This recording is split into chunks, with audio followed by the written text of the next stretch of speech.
The sound of my mother-in-law's key in the lock once filled me with dread, but the furious wail that followed its failure was a symphony of my own making. The first sound was a metallic scrape, a frantic, impatient jiggle of a key in a lock. I knew that sound. I'd come to dread it, the way you dread the drone of a mosquito in a dark room. It was the herald of an invasion, the auditory signal that my privacy was about to be violated. But this time, the scrape was followed by a sharp, frustrated clink. Then another scrape, more violent this time. And then silence. A brief, beautiful, 2-second pocket of peace. I smiled into my pillow. It worked. The wail that followed could have curdled milk 3 counties over. It wasn't a scream of fear or pain. It was a raw, primal howl of pure, unadulterated outrage. The kind of sound you'd expect from a queen who just discovered a peasant sitting on her throne. It was 5:04 a.m., and my mother-in-law, Brenda, had just discovered that her key no longer worked in my apartment door. My husband, Liam, shot bolt upright in bed, his heart probably trying to beat its way out of his chest. "What the hell was that?" he whispered, his voice thick with sleep. "An animal? A car alarm?" I didn't move. I just lay there, listening to the symphony of my own making. "That," I said, my voice eerily calm, "is your mother." Liam blinked, trying to process my words through the fog of sleep. "Mom? What? Why would she be—" His voice trailed off as the wail was replaced by a furious, rhythmic pounding on our door. Boom, boom, boom. It sounded less like a knock and more like someone was trying to tenderize a particularly tough cut of meat with a sledgehammer. "Chloe, Liam, open this door. What is the meaning of this? Open up right now." The entire building probably heard her. Our apartment was on the 3rd floor of a 6-story building with paper-thin walls. I imagined Mrs. Henderson in 3B, a sweet old lady with a nervous chihuahua clutching her pearls. I pictured the young couple in 3D, the ones who were always fighting, probably pausing their argument to listen to a new, more exciting one. Liam scrambled out of bed, fumbling for his sweatpants. "Oh my God, what is she doing? We have to let her in, Chloe. She's going to wake everyone up." I finally sat up, swinging my legs over the side of the bed. I didn't rush. I moved with the deliberate calm of someone who had been planning this moment for 6 months. "No, Liam, we don't." He stared at me, his face a mixture of confusion and panic. "What do you mean, no? She's my mother. She's locked out." "She's not locked out, Liam. She's being kept out." I corrected him gently. "There's a very big difference." To understand why I had reached this point, you have to understand Brenda. To her, a closed door is a personal insult. The concept of privacy is something that happens to other, less interesting families. When Liam and I first moved in together, he gave her a key. "For emergencies only," he'd promised, looking at me with those earnest puppy dog eyes I'd fallen for. I was hesitant, but I was also trying to be the cool, accommodating girlfriend. I agreed. That was my first mistake. The emergencies started small. An emergency drop-off of a casserole she'd made too much of, which she let herself in to put directly into our fridge, rearranging all my groceries in the process. An emergency need to borrow our vacuum cleaner when hers suddenly died. An event which occurred while I was in the middle of a bubble bath. I'd heard the door open and frozen, only to hear her humming as she rooted around in our hall closet. I'd never felt so violated in my own home. Liam would always make excuses. "She just wants to help. She's from a different generation. She just loves us so much." The incidents escalated. She let herself in one Saturday morning when Liam and I were being intimate. The bedroom door was closed, but that meant nothing to Brenda. She'd barged right in, holding a bag of bagels, and shrieked. It was mortifying. I'd spent the rest of the day hiding under the covers, wanting the floor to swallow me whole. Liam's solution was to tell his mom to maybe knock next time. Not to stop using the key, just to knock. The final straw came 3 weeks ago. Liam and I had been talking seriously about starting a family. We had a spare room that we used as a home office. We went away for the weekend for our anniversary, and when we came back, the office was gone. In its place was the ugliest nursery I had ever seen. The walls were painted a nauseating shade of Pepto-Bismol pink. A frilly, antique bassinet that looked like it had been exhumed from a haunted Victorian mansion stood in the corner, and a giant hand-stitched banner above it read, "Grandma's Little Angel." She had let herself in while we were gone and completely redecorated a room in our apartment without our knowledge or permission. When I confronted her, shaking with rage, she just smiled sweetly and said, "Oh, honey, I was just helping you get a head start. You know how long these things take." That night, after the biggest fight of our marriage, I gave Liam an ultimatum. Either he got the key back from his mother and established firm, unbreakable boundaries, or I would. He promised he would. He swore up and down that he would handle it. A week passed, then two. Every time I asked, he'd say he was waiting for the right moment. So yesterday, I created the right moment. I called a locksmith and had all the locks on our apartment changed. I now held the only 2 keys in existence, one for me and one for my husband. "Chloe, this is insane," Liam hissed, pulling on a t-shirt. The pounding on the door was now accompanied by what sounded like sobbing, dramatic, theatrical sobs. "Listen to her, she's hysterical. We can't just leave her out there." "Watch me," I said, walking past him and towards the door. I peered through the peephole. The fisheye lens distorted her face into a grotesque mask of fury and betrayal. Her perfectly coiffed silver hair was slightly askew, and her mascara was starting to run down her cheeks in 2 perfect dark streaks. She wasn't just crying, she was performing. And she had an audience. I could see the door to 3B crack open, a sliver of light revealing Mrs. Henderson's eye. "You can't do this to me," Brenda shrieked, her voice cracking with manufactured despair. "This is my son's home. I have a right to be here. I'm family." Liam came up behind me, wringing his hands. "Just give me the old key, Chloe. I'll let her in, I'll calm her down, and we can talk about this in the morning when we're all rational." I turned to face him, my back pressed against the cold wood of the door. "There is no old key that works anymore, Liam, and we are not having this conversation in our apartment at 5 in the morning. She is not coming in." His face fell. The realization of what I had done finally dawned on him. This wasn't a temporary measure. This was a coup. "You changed the locks? Without telling me? I asked you to handle it. For weeks," I said, my voice low and steady. "You didn't, so I did." The pounding and shouting stopped abruptly. An eerie silence descended on the hallway. Liam and I just stared at each other in the dim light of the entryway. He looked betrayed. I felt free. The silence stretched on for a full 30 seconds. Maybe she'd given up.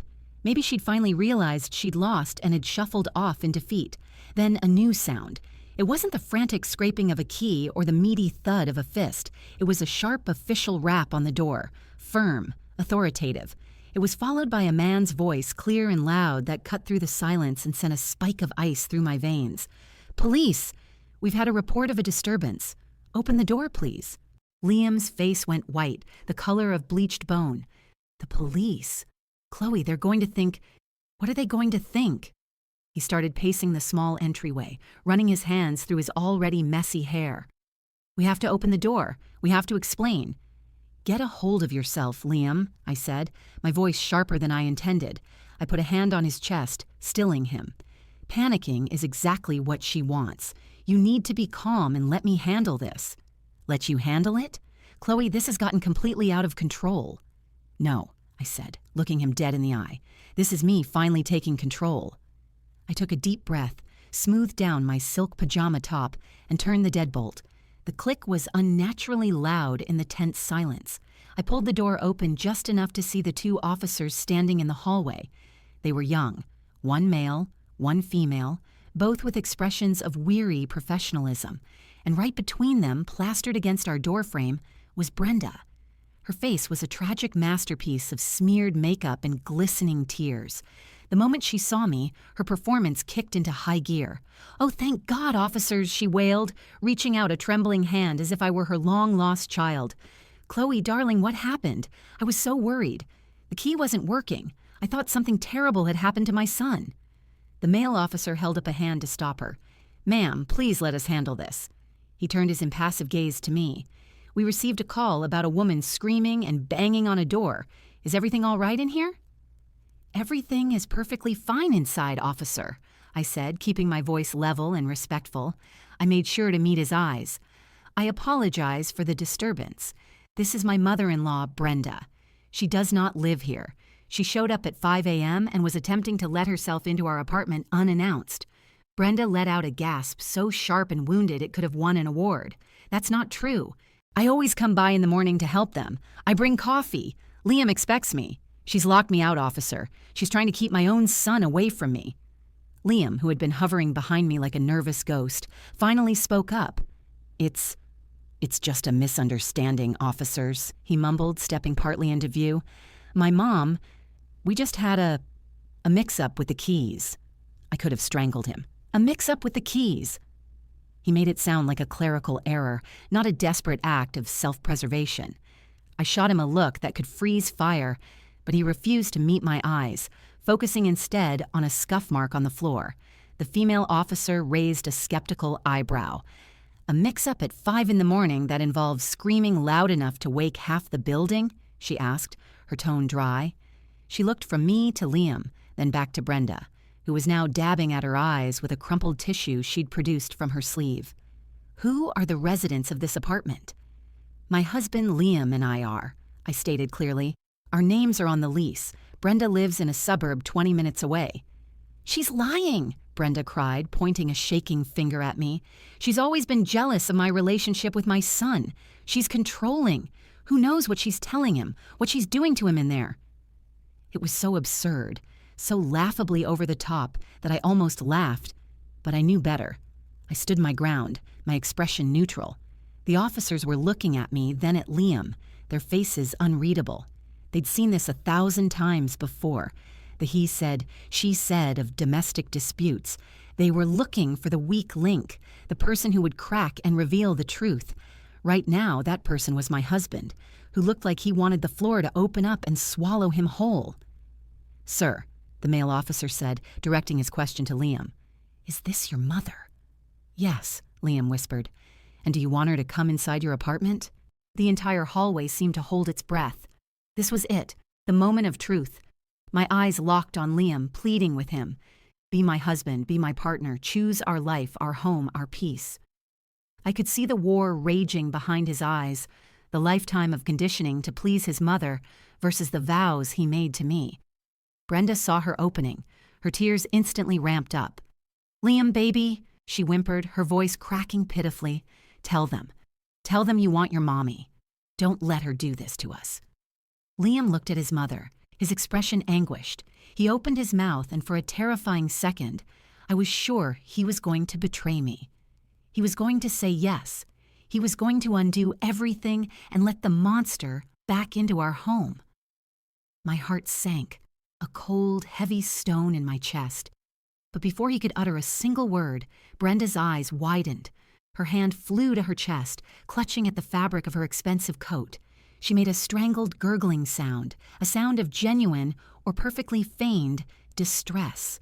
My chest, she gasped, her face suddenly pale and clammy under the harsh fluorescent hallway light. I can't breathe. My heart. And then, with all the dramatic flair of a silent film star, her eyes rolled back into her head, and she collapsed. Not into a messy heap, but into a graceful sideways slump right into the arms of the stunned male police officer. The female officer's professional demeanor instantly snapped into a different mode. Ma'am, can you hear me? She said, kneeling beside Brenda's limp form. She looked up, her eyes wide with alarm, first at her partner, then at us. Call an ambulance, now! Pandemonium erupted. Liam lurched forward, shouting, Mom! His face a mask of terror. The male officer, still awkwardly cradling Brenda, lowered her gently to the floor.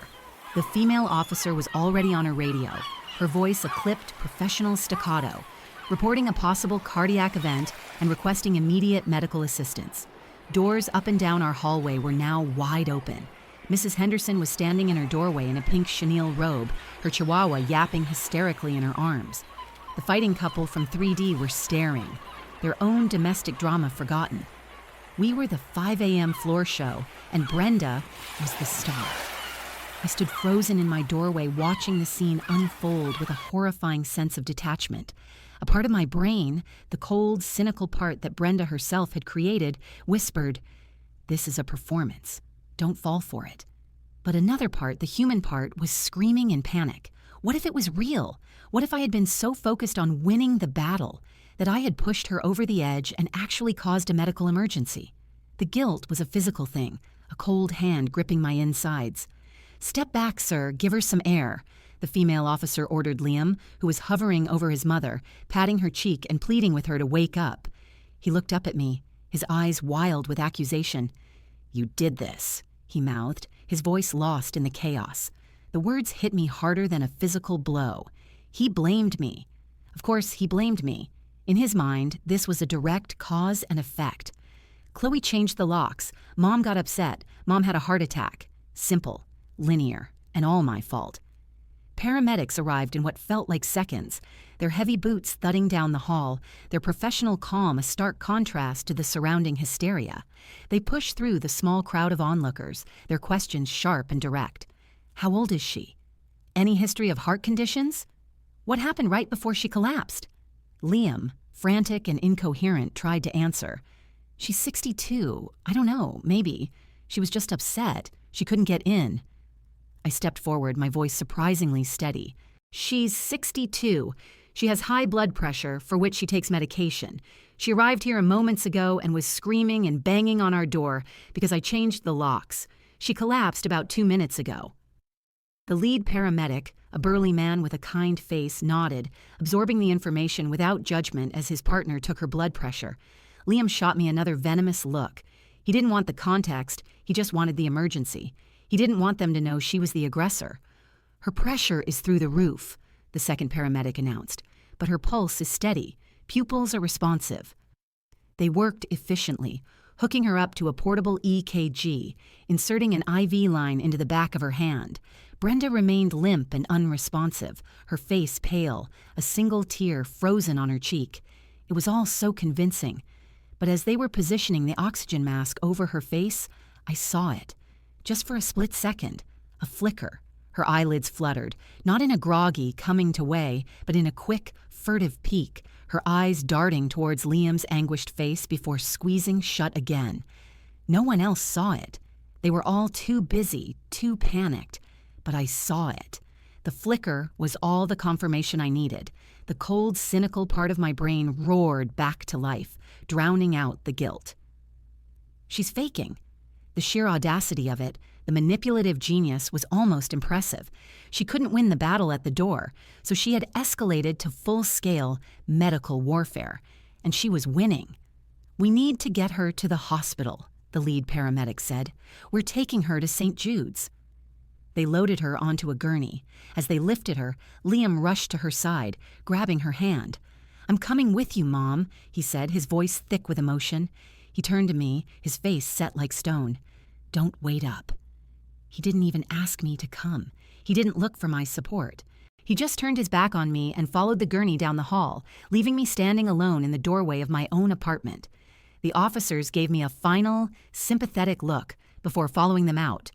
One by one, my neighbors retreated into their own apartments, the doors clicking shut, leaving me in the sudden, deafening silence of the hallway. I closed the door, leaning my forehead against the cool wood. My home, my sanctuary, felt tainted. The victory I had felt just 15 minutes ago had curdled into something bitter and ugly. I had won the battle of the lock, but Brenda had just launched a devastating counterattack, and she had successfully pulled my husband over to her side of the battlefield. I spent the next hour cleaning. I scrubbed the kitchen counters until they gleamed. I vacuumed the living room rug. I folded the laundry. I needed the mindless physical activity to keep from spiraling. I refused to call Liam. I refused to text. This was his mess to navigate. He had to see through her charade on his own. If I called, I would just be the shrewish, unfeeling daughter-in-law, complaining while his mother was on her deathbed. Around 7 a.m., my phone buzzed. It was Liam. My heart leaped, a foolish, hopeful little flutter. Maybe he was calling to apologize. Maybe the doctors had told him it was just a panic attack, and he'd finally seen the light. I answered on the second ring. "Hello?" "Chloe." His voice was flat, devoid of any warmth. "She's stable. They're keeping her overnight for observation. They said it was a transient ischemic attack, a mini-stroke, caused by extreme stress." My blood ran cold. A mini-stroke? That wasn't something you could fake. The EKG readings, the blood pressure. That was real data. Had I been wrong? Had that eye flicker just been my own paranoia? The guilt came rushing back, a tidal wave this time, threatening to drown me. "Oh my God," I whispered. Is she going to be okay?" "The doctor says she'll be fine," he said, his voice clipped. "But she needs rest, and she can't be alone. The doctor was very clear about that. She needs a stress-free environment where someone can keep an eye on her for the next few weeks." A horrible sinking feeling began to form in the pit of my stomach. I knew where this was going. I could see the trap being laid with terrifying clarity. "So, is one of her sisters going to stay with her?" I asked, trying to sound casual. There was a long pause on the other end of the line. I could hear the tinny, sterile sounds of the hospital in the background. Then Liam's voice came back, colder and harder than I had ever heard it. "No, Chloe. She's coming to stay with us." The silence that followed his declaration was so absolute I could hear the hum of my own refrigerator. It felt like he'd reached through the phone and slapped me. "She's what?" I finally managed to say, my voice a strangled whisper. "She's coming to stay with us," he repeated, this time with a note of defiant finality, as if saying it again would make it an indisputable fact. "The doctor said she needs round-the-clock care for a bit. A stress-free environment. Her place is too big, too empty, it's not safe. Our apartment is the only logical option." "Logical? Liam, are you hearing yourself?" My voice was rising, a dangerous tremor entering its edges. "Our apartment is the reason for the stress. She had a mini-stroke on our doorstep because she couldn't barge into our stress-free environment uninvited. Bringing her here is like trying to put out a fire with a can of gasoline." "Don't be so dramatic, Chloe," he sighed, the patronizing tone grating on my last nerve. "This isn't about you and your issues with her. This is a medical situation. My mother is sick. She needs her son. Are you really going to tell me you'd turn away a sick old woman who just had a stroke?" He was framing it perfectly, painting me into the corner of the heartless villain. It was a classic Brenda move, and he was executing it flawlessly. I could almost hear her whispering the lines in his ear from her hospital bed. If I said no, I was the monster who would cast his ailing mother out onto the street. If I said yes, I was surrendering every inch of ground I had just fought and bled for. She had won. With one perfectly timed, medically ambiguous collapse, she had not only bypassed the new locks but had secured herself a 24/7 all-access pass directly into the heart of my home and my marriage. "When?" I asked, my voice hollow. I was already defeated, and we both knew it. "I'll bring her home tomorrow afternoon after she's discharged," he said. The relief in his voice was palpable. He'd expected a bigger fight. "I'm going to stay here at the hospital with her tonight. Just get the guest room ready, okay? Make it nice for her." The guest room, the nursery, the Pepto-Bismol pink monument to her boundary stomping. The irony was so thick it was suffocating. "Fine," I bit out, and hung up before he could say another word. I stood in the middle of my living room, the phone clutched in my hand, shaking with a rage so profound it felt like a physical illness. I wanted to scream. I wanted to break something. I wanted to pack a bag and walk out the door and never look back. But I didn't. Because that's what they both expected. That's what Brenda wanted. She wanted to prove to Liam that I was the unreasonable, unstable one. That I was the problem.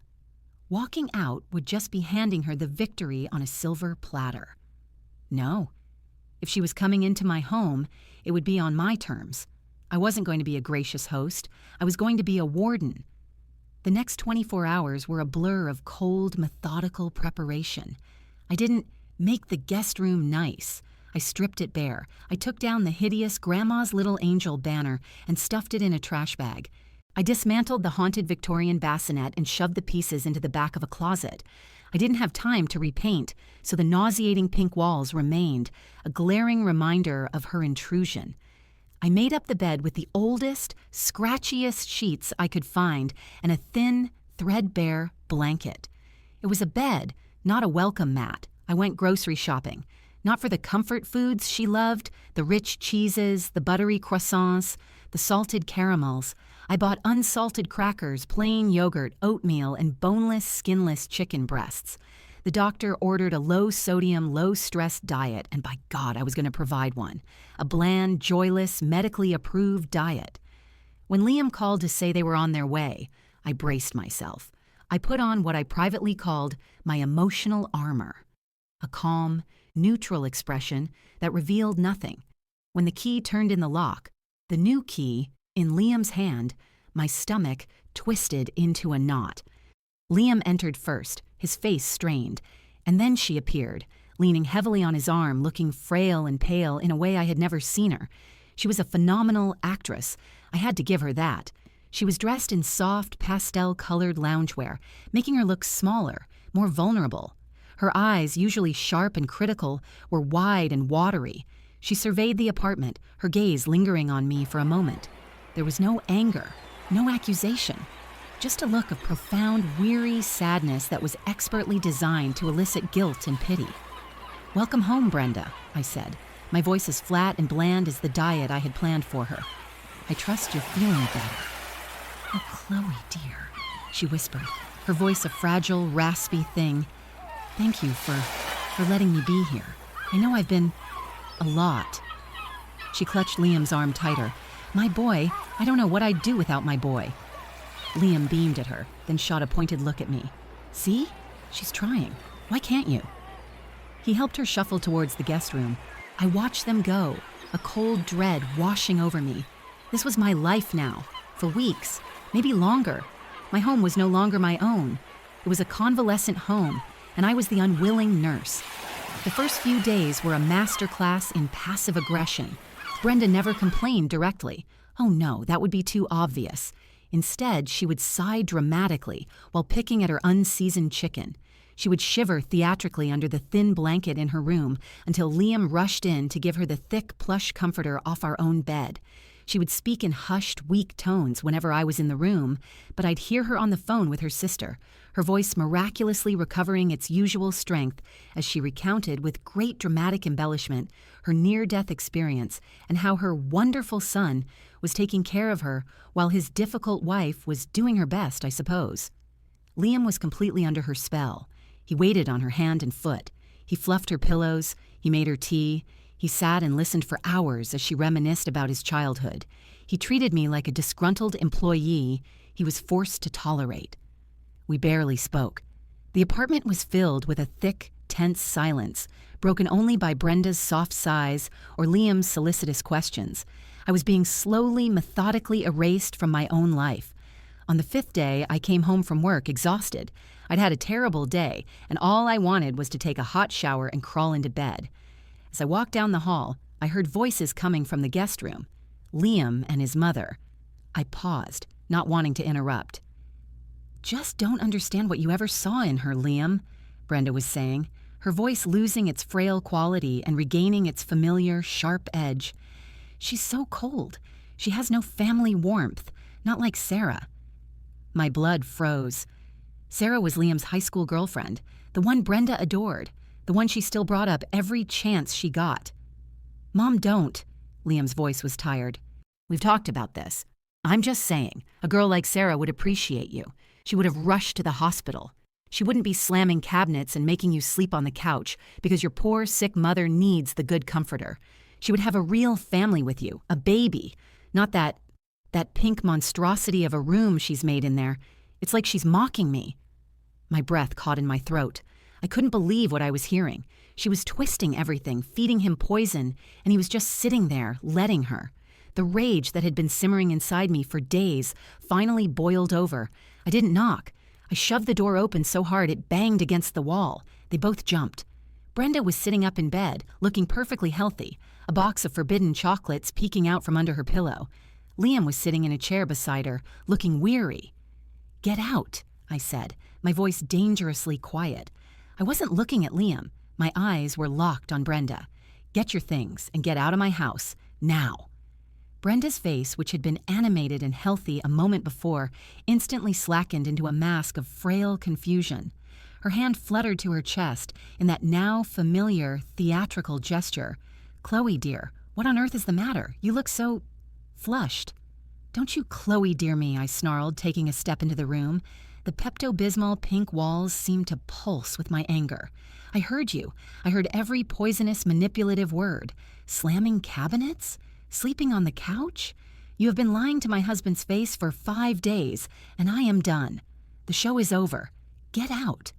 Liam shot to his feet, his face a thundercloud of disbelief and fury. "Chloe, what the hell is wrong with you? She's a sick woman. She just had a mini-stroke. Are you trying to kill her?" "No, Liam, I am trying to save my marriage from her," I fired back, finally turning my glare on him. "And you're just sitting here, letting her tear me down, letting her rewrite our entire life. The couch, you're sleeping on the couch because you offered her, our comforter, and then refused to sleep in the bed without it, saying you'd be too cold. The cabinets? I'm not slamming them. I am cooking the bland, doctor-approved meals your mother is supposed to be eating." I pointed a shaking finger at the bed. "And I'm willing to bet that box of Godivas under her pillow wasn't on her approved food list." Brenda gasped, clutching the covers to her chest as if I had accused her of treason. Liam's eyes flickered to the pillow, and for a split second, I saw a flicker of doubt. He'd seen the chocolates. He'd probably bought them for her. "She needs her comforts," he defended weakly. "A small piece of chocolate isn't going to hurt her." "It's not about the chocolate, Liam. It's about the lies." I was practically shouting now, all my carefully constructed composure shattered. "It's about this entire Trojan horse act to get into our home because you couldn't stand up to her and get the key back. This was never about her health. It was about control." "That is enough," Liam roared, stepping between me and his mother's bed, a human shield protecting the damsel in distress. "You're being hysterical. My mother is recovering from a serious medical event that you caused with your selfish, paranoid stunt with the locks. The least you can do is show her a little compassion and respect while she is a guest in our home." "A guest?" I laughed, a sharp, bitter sound. "A guest doesn't try to systematically dismantle her host's marriage. A guest doesn't redecorate a room without permission. A guest doesn't make a copy of the key and use it to violate every shred of privacy in the house. She is not a guest, Liam. She is an invader, and the occupation is over." I turned my back on him and walked over to the closet. I yanked it open, pulled out Brenda's small suitcase, and threw it on the floor at the foot of her bed. "Pack, I'll call you an Uber." Brenda began to sob. Real, gulping sobs this time. "Liam, don't let her do this," she pleaded, her voice thick with tears. "Where will I go? I'm so weak. I can't be alone." Liam's face was a rigid mask of fury. He looked at me, his eyes cold as ice chips. "She is not going anywhere." "Oh yes, she is," I said, crossing my arms. "This is my name on the lease too. This is my home, and I am telling her to leave." We were at a standoff, a silent, charged battle of wills in the middle of a garish pink room. Me, fueled by months of righteous anger. Him, bound by a lifetime of guilt and obligation. And her, the puppet master, weeping in her bed, watching her work unfold. "Fine," Liam said finally, his voice dangerously low. "You want her out of this house? Fine, she'll leave." He turned to his mother, his expression softening. "Don't worry, Mom, you won't be alone."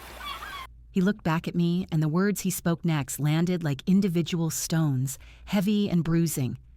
"We'll go together. I'll pack a bag. We can go to a hotel until we find a new place." The air left my lungs in a whoosh. I stared at him, dumbfounded. He was choosing her. Right here, right now, he was unequivocally, definitively choosing his mother over his wife. It was the one thing I never truly believed he would do. I thought that when pushed, when the final line was drawn, he would stand with me. I was wrong. Brenda's sobbing miraculously subsided, replaced by a look of wide-eyed, innocent concern. "Oh no, Liam, baby, no. You can't leave your home. You can't leave your wife," she said, her voice dripping with false magnanimity. She was savoring this. She had won. She had not only gotten past the locks, she had burned the whole house down. "She doesn't want you here, Mom," Liam said, his eyes still locked on mine, filled with a cold, hard disappointment that hurt more than his anger. "She's made that perfectly clear, so we'll go." My mind was reeling, trying to process the wreckage. This was it. This was the end. My marriage was imploding right in front of my eyes. He was actually going to pack a bag and walk out the door with her. I felt a strange, numb calm settle over me. The calm of utter devastation. "Okay," I whispered, my voice barely audible. The fight had gone out of me, replaced by a hollow ache. "Okay." Liam seemed taken aback. I think he expected me to beg, to cry, to backtrack. My quiet acquiescence seemed to unnerve him more than my screaming had. He held my gaze for a moment longer, then turned, opened the guest room closet, and pulled out his own duffel bag from the top shelf. As he started opening drawers and pulling out his clothes, jeans, t-shirts, socks, a small dark red book fell out from under a pile of his sweaters. It hit the floor with a soft thud. It was a diary, or a journal. I'd never seen it before. It was small and bound in cheap leatherette, the kind of thing you'd buy at a dollar store. Brenda, ever the opportunist, saw a chance to deliver a final cutting blow. "Oh, look," she said with a spiteful little laugh. "It's Liam's little book of secrets. He's had one of those since he was a boy, writing down all his little thoughts and feelings. I wonder what he's been writing about." "You, Chloe." Liam froze, his back to me. He slowly turned, his face ashen. He looked at the book on the floor, then at me, and his eyes were filled with a raw, primal panic I had never seen before.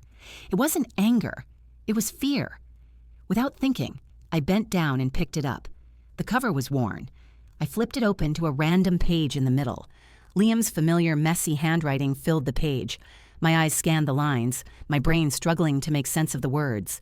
It was a recent entry, dated just 2 months ago. It wasn't about me. It wasn't about his mother. It was about his finances. It was about a loan.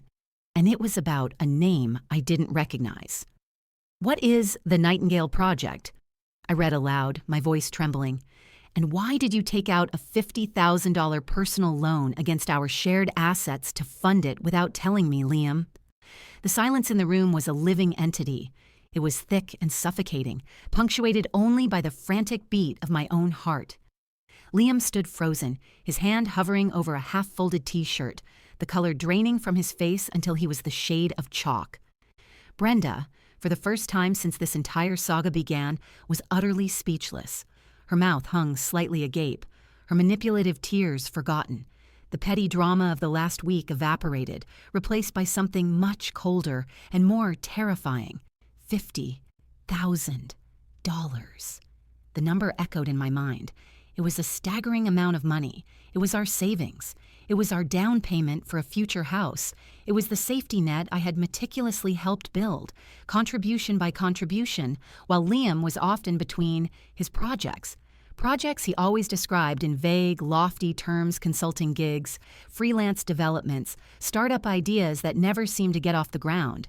I had always been supportive, trusting. Now that trust felt like the height of naivety. "Liam," I prompted, my voice dangerously soft, "what is the Nightingale Project?" He swallowed hard, his Adam's apple bobbing. It's nothing, Chloe. It's a business venture. I was going to tell you." "Were you?" I asked, my voice rising. "Were you going to tell me before or after you gambled away our entire future? A personal loan against our assets? Did you forge my signature, Liam?" "No, of course not," he said, finally finding his voice. He took a step towards me, his hands raised in a placating gesture. "It's not like that. It was from a private lender. They didn't require your signature. It's a guaranteed investment, Chloe. A sure thing." "There is no such thing as a sure thing," I shot back, my knuckles white as I gripped the little red book. "Especially not one you have to hide from your wife. And what kind of private lender gives a $50,000 loan without the spouse's consent?" Brenda, having recovered from her initial shock, saw her opportunity to pivot. This was a new crisis, one that didn't paint her as the villain. "Liam, honey, what have you done?" she asked, her voice oozing with a syrupy blend of concern, and I told you so. "Gambling? Oh, you always were such a dreamer. You get that from your father's side." She looked at me, a flicker of triumph in her eyes. "See? He's the problem, not me." I ignored her completely. My universe had narrowed to the man standing in front of me and the devastating secret I held in my hands. I flipped through more pages of the journal. It was a ledger of desperation. Notes about meetings, frantic calculations, names and phone numbers I didn't recognize. And then I saw another name, repeated over and over again with a terrifying frequency: Sarah. "Sarah?" I said, the name tasting like ash in my mouth. "Why is Sarah's name all over this journal? Your high school girlfriend, Sarah?" Liam flinched as if I'd struck him. She's a partner in the project," he stammered. Her uncle is the investor, the private lender. It was her idea. She brought me in on it. The bottom of my stomach fell out. Sarah. The sainted ex-girlfriend his mother never stopped talking about. The one who would have appreciated him. It wasn't just a business venture. It was a secret collaboration with the one person his mother always held up as my replacement. The last 5 days, all of Brenda's talk about a girl like Sarah, it wasn't just spite. It was a campaign. They had been working together. This whole time, while I was fighting a war on one front with his mother, he had been engaged in a secret alliance on another. So let me get this straight, I said, my voice eerily calm as the pieces clicked into place with horrifying precision. You took $50,000 of our money without my knowledge and gave it to your ex-girlfriend for a secret project, all while your mother was actively trying to drive a wedge between us by singing that same ex-girlfriend's praises? Is that about the size of it? It sounds bad when you say it like that, he mumbled, refusing to meet my eyes. Say it in a way that doesn't sound bad, Liam, I screamed, the last of my control shattering. Tell me the version of this story where you're not a liar and a thief who's been colluding with his mother and his ex-girlfriend behind my back. I was doing it for us, he yelled, his own desperation boiling over. To get ahead, to finally have something of my own so I wouldn't have to listen to your constant little sighs every time one of my ideas didn't pan out, so I could finally feel like I was contributing as much as you. His words were meant to wound, to shift the blame, but they barely registered. All I could feel was the cold, hard certainty of the betrayal. It was a comprehensive, multi-layered deception that made the fight over the apartment key feel like a childish spat. That was just a symptom. This was the disease. Brenda, seeing her son crumbling, rushed to his defense. "Don't you dare talk to him like that!" she shrieked, all pretense of her fragile condition gone. She was on her feet now, pointing a trembling, accusatory finger at me. "You drove him to this. With your constant pressure and your coldness, a man needs support. He needs a woman who believes in him. Sarah believes in him." "Oh, I'm sure she does," I said, my voice dripping with ice. "She believes in his access to my money." I looked at Liam, at the man I had promised to love and trust, and I felt nothing but a vast, empty canyon where my love used to be. The fight was over. All of it. The key, the nursery, his mother, the money. It was all part of the same rotten whole. "Get out," I said again, but this time the words had a new weight, a finality. I wasn't just kicking Brenda out, I was kicking them both out. "Both of you. Pack your bags. I want you out of this apartment tonight." Liam just stared at me, his face a mess of shame and defiance. Brenda, however, puffed up her chest. "You can't kick us out. This is my son's home." "Not anymore," I said, turning and walking out of the pink room. I went straight to the living room, picked up my laptop from the coffee table, and opened it. Liam and Brenda followed me out, watching me with confused expressions. I pulled up the website for our building's management company. My fingers flew across the keyboard, navigating to the resident portal. I clicked through the forms, my heart pounding a steady, resolute rhythm. I found the one I was looking for, request to change occupancy. I filled in the required fields. Under tenant to be removed, I typed Liam, last name. Under reason for removal, I paused. Then I typed irreconcilable differences and fraudulent financial activity. I turned the laptop around so they could both see the screen. Liam's eyes widened in horror. "Chloe, no, you can't," he whispered.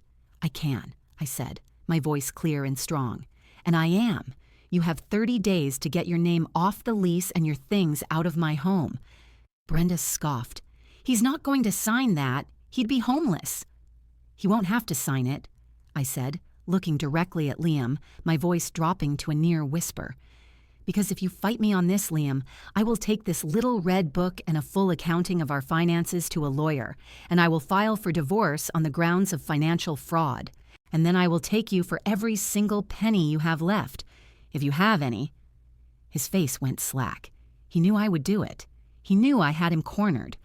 But it was Brenda who spoke next, her voice a triumphant sneer, as she delivered what she thought was her checkmate.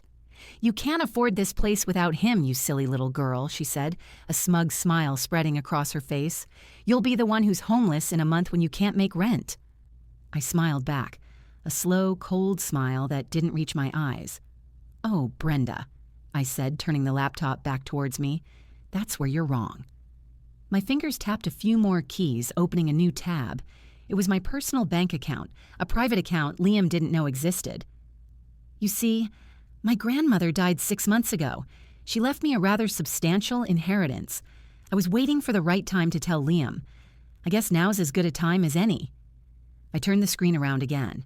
The account balance glowed in the dim light of the living room, a beautiful 7-figure number that promised me a future free of both of them. The number on the screen hung in the air between us, a shimmering, impossible figure. It was more than a bank balance. It was a declaration of independence. Brenda's smug expression dissolved, her jaw unhinging slightly as her eyes darted from the screen to my face and back again, the cogs in her manipulative mind grinding to a halt. Liam just stared, his expression a chaotic cocktail of shock, betrayal, and something else I couldn't quite decipher. Was it envy? Or was it shame? You had that this whole time?" he stammered, his voice cracking. "That much money? You let me stress about bills, about my projects. You let me go to a private lender while you were sitting on a fortune?"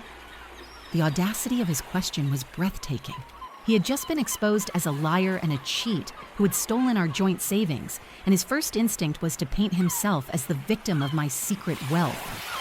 "My grandmother's money is not our money, Liam," I said, my voice as cold and hard as the number on the screen. "It's my money, and seeing as you took $50,000 of our actual money and funneled it into a secret project with your ex-girlfriend, I think I'm justified in keeping my own finances private, don't you?" Brenda, ever the pragmatist, was the first to recover. The shock on her face was quickly replaced by a rapacious gleam. The game had changed. I was no longer the difficult middle-class wife who was in her way. I was a dragon sitting on a hoard of gold. Her tone shifted from scornful to sickeningly sweet in an instant. "Chloe, darling," she cooed, taking a step towards me. "Now let's not be hasty. We're family. Families have disagreements. They make mistakes. Liam made a mistake, a silly boyish mistake. But look at this. This is wonderful news. With these resources, Liam's project can really take off. We can all be part of it. It can be a real family business." I looked at her, truly looked at her, and felt a wave of pity mixed with my disgust. Her entire worldview was transactional. Love, loyalty, family. It was all just currency to be leveraged for personal gain. She saw the number on the screen and immediately saw a way to profit. She didn't see my security or my independence. She saw her son's next investor. "There is no we, Brenda," I said, snapping the laptop shut. The click echoed the final closing of a door. "And there is no family business. There is just me in my apartment and the two of you who are leaving." I stood up and walked to the front door, opening it wide. The draft from the hallway felt like a fresh, cleansing breeze. "Your Uber is on its way. It will be here in 4 minutes." Liam looked utterly broken. He wasn't looking at me or his mother or the door.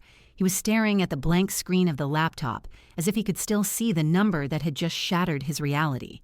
He had defined himself by his struggle, by his projects, by his narrative of being the dreamer held back by practicalities.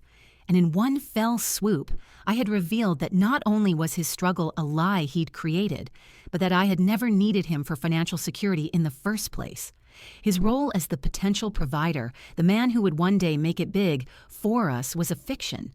All this time, he whispered to himself, all the fights about saving, about my spending. "I wanted a partner, Liam," I said softly, the anger draining away, leaving only a profound, weary sadness. "Not a dependent. I wanted to build a life with you, side by side, 50-50. I didn't want to be your benefactor or your safety net. That money was my grandmother's legacy. It wasn't a solution to your inability to hold down a real job." That finally seemed to get through to him. He looked up at me, and the shame in his eyes was absolute. He had no defense left. His lies were exposed, his justifications were hollow, and his mother's manipulations were laid bare.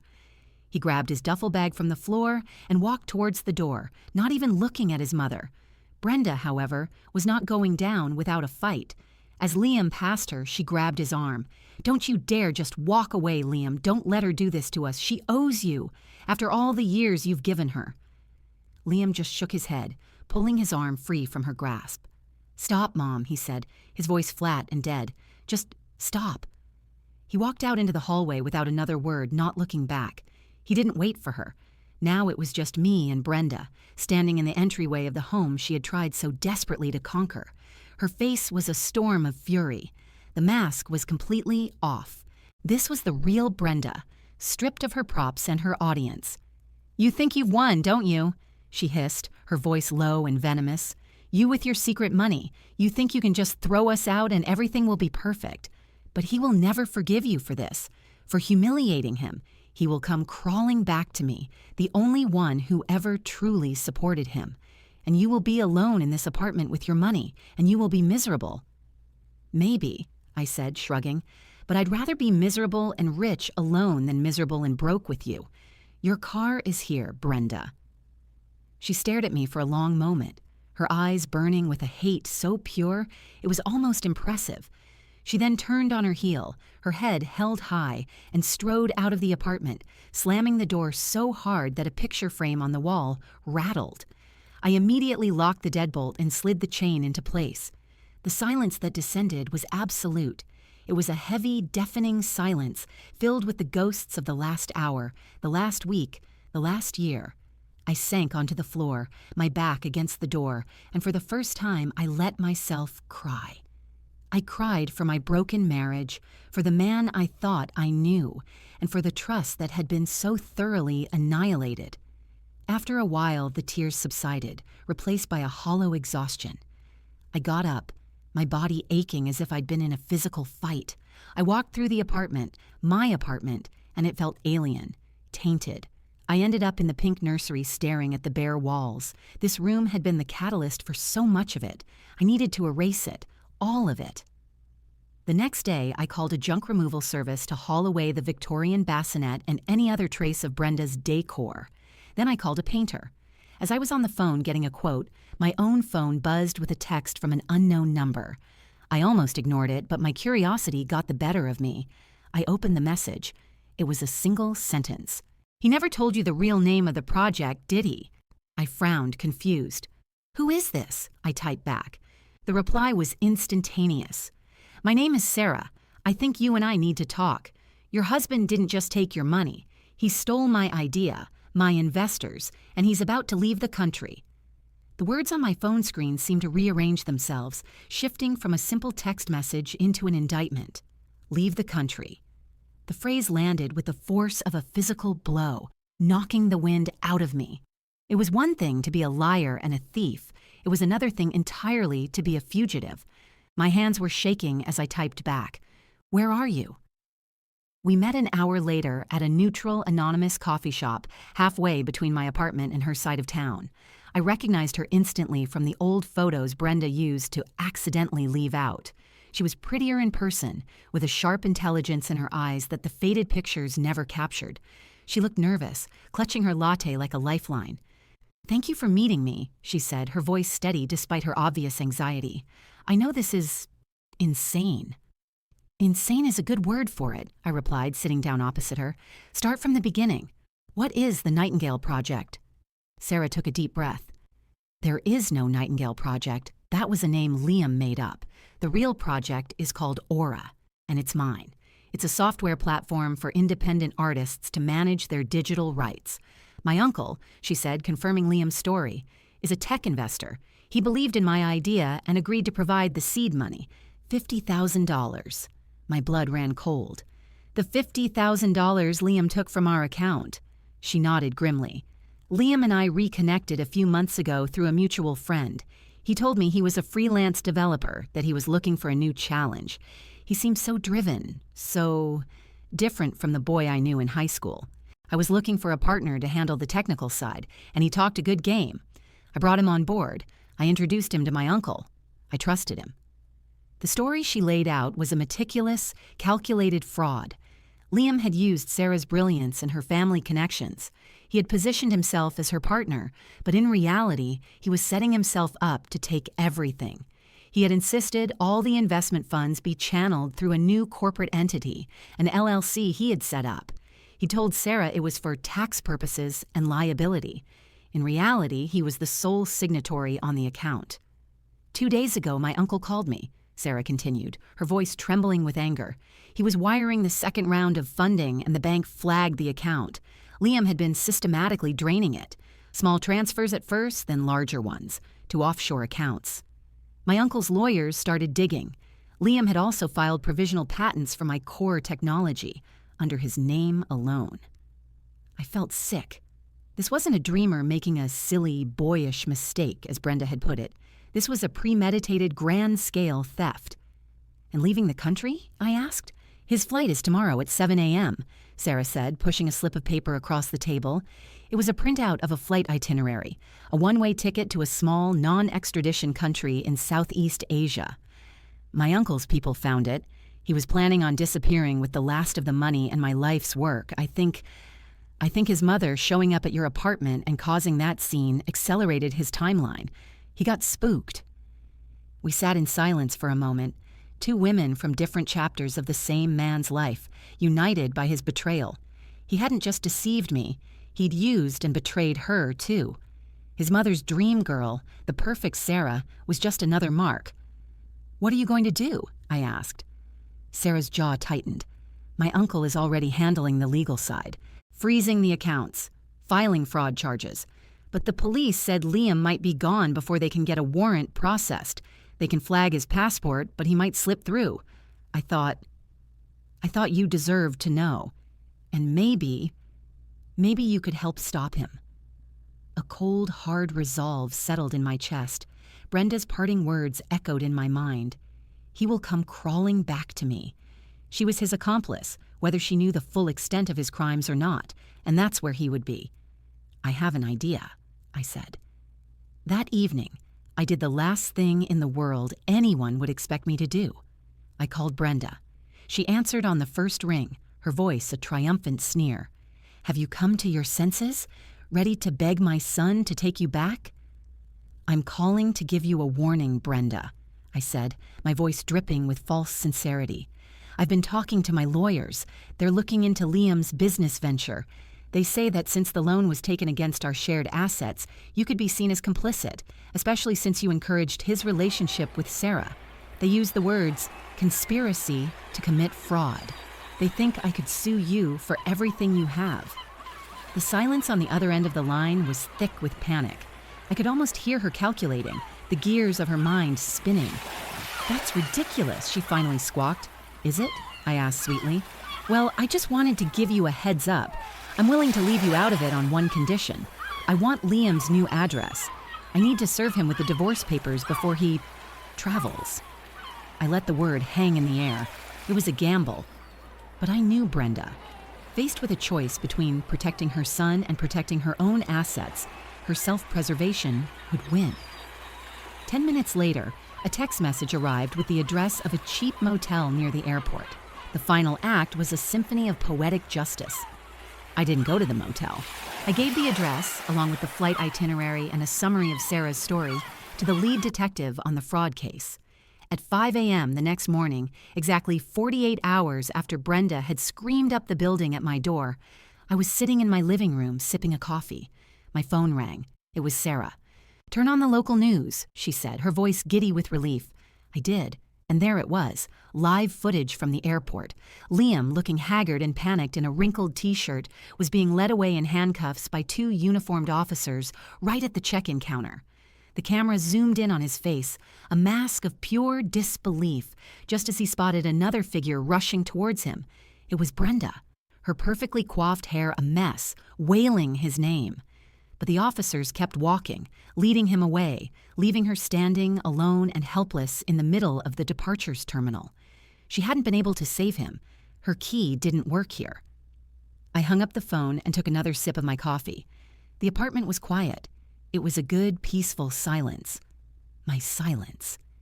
I looked over at the pink wall in the spare room, which was now covered in fresh primer, a blank canvas. The painters were coming later today to finish the job, to paint it a calm, serene shade of sage green. The lock on my door was new, the lease was being changed, and my bank account was secure. My marriage was over, but my life, my real life, was just beginning. Brenda thought I'd be miserable and alone with my money. But as I sat there, in my quiet, peaceful home, watching the sun rise, I realized I wasn't alone. I had myself. And for the first time in a very long time, that felt like more than enough.